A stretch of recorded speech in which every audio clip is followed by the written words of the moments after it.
La montagne, je l'adore. J'adore la montagne. Je veux qu'elle soit protégée.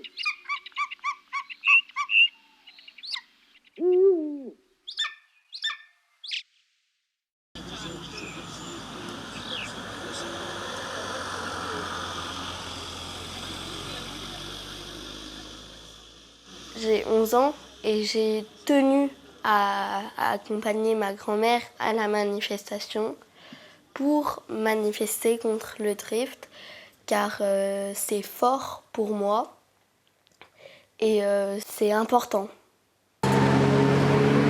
Car malgré mon jeune âge, je peux commencer à faire changer le monde, donc à les faire changer d'avis.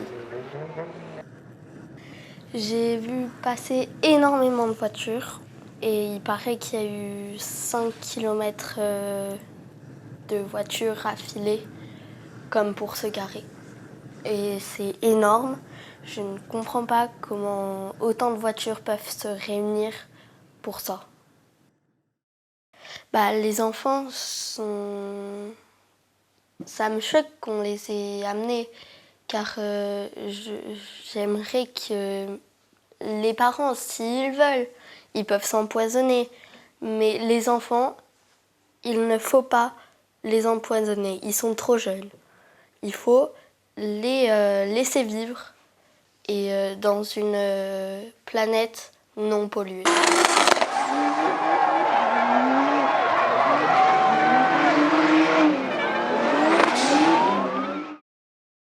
Quand j'ai su que ma grand-mère allait manifester contre ça, j'ai vraiment insisté pour y aller.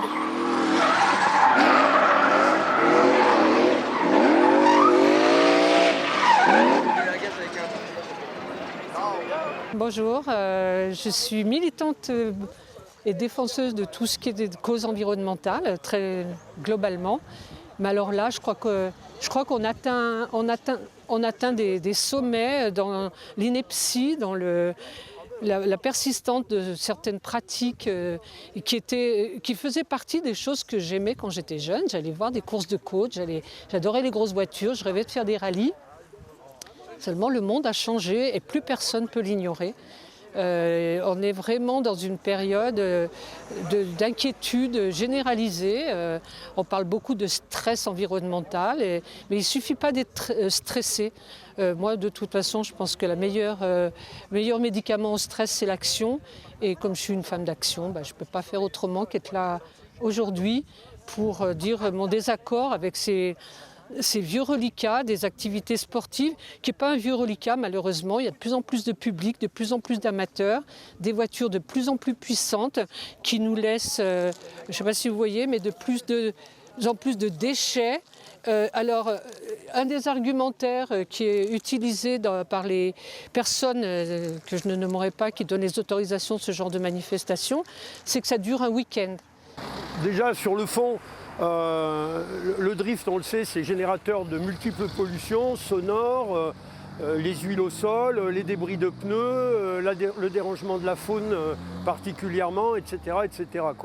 Aujourd'hui, plus particulièrement, ce qui me préoccupe, c'est qu'on voit au fil des années que les entraînements sauvages, si on peut appeler ça entraînement d'ailleurs, se développent à cause de la notoriété du site qui est grandissante et que maintenant on a des circulations de drift aussi bien en automne, au printemps, de jour, de nuit et ça se fait sur des routes.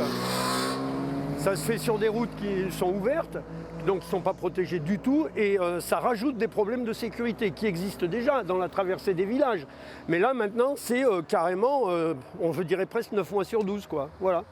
Et là c'est une démonstration par le négatif. C'est un modèle. C'est un modèle qui est donné à la jeunesse, qui trouve un engouement forcément quand on est désespéré.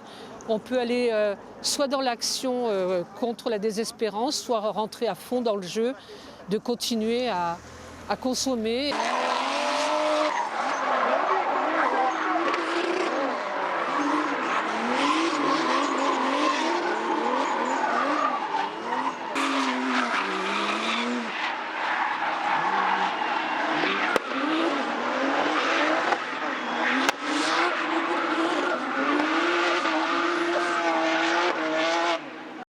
Toi qui es venu en vélo, qu'est-ce que tu penses de ce genre de sport qu'on appelle drift?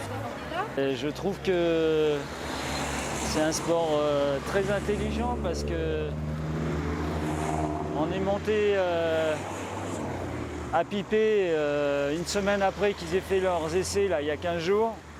Et on trouve absolument plein de déchets de partout, sur la route même.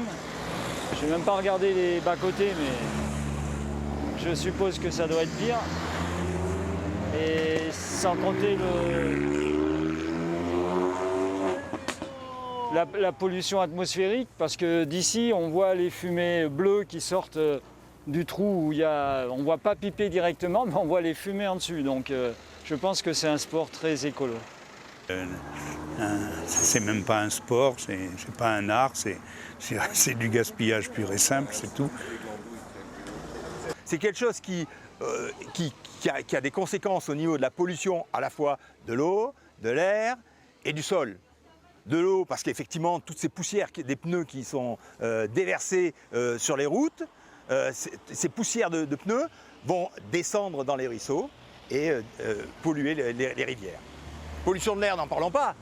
Pollution de l'air, il suffit de regarder un petit peu les fumées qui sont dégagées par la combustion des pneus, par tout ça. On s'aperçoit qu'on a, sans parler bien évidemment de l'essence qui est utilisée pour ça, pollution de l'air, pollution du sol, et ben on en met de partout. Les déchets qu'on retrouve au niveau du sol après le drift, c'est quelque chose d'invraisemblable. Voilà, donc c'est pour ça que je suis là, pour dire non, il faut qu'on arrête.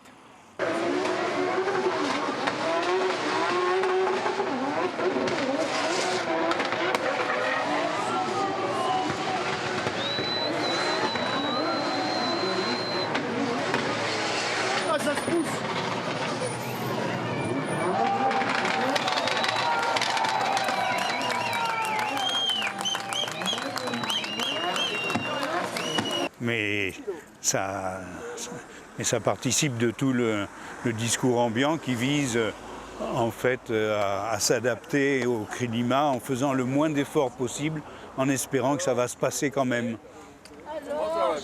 C'est tout, mais ça ne se passera pas. Lors du drift, on a pu tous constater la pollution de l'air engendrée par cette activité. Les fumées étaient énormes, envahissaient les tribunes, la population qui était là, les enfants respiraient une fumée terrible. Et donc, on s'est posé la question de savoir, en plus de la pollution par les fumées, est-ce qu'il n'y a pas une pollution de l'eau? Donc on a fait appel à un bureau d'études certifié qui est donc venu faire des prélèvements en 2022 et en 2023, des sédiments emportés par l'eau, en dessous du parking, pour voir ce qu'il en était. On a reçu, là, justement aujourd'hui, les résultats de ces analyses, qui sont absolument sans ambiguïté. Face à ces différentes pollutions qu'on peut constater, de l'air et de l'eau, il serait quand même normal que le préfet se rende compte qu'il doit prendre des dispositions pour interdire cette activité.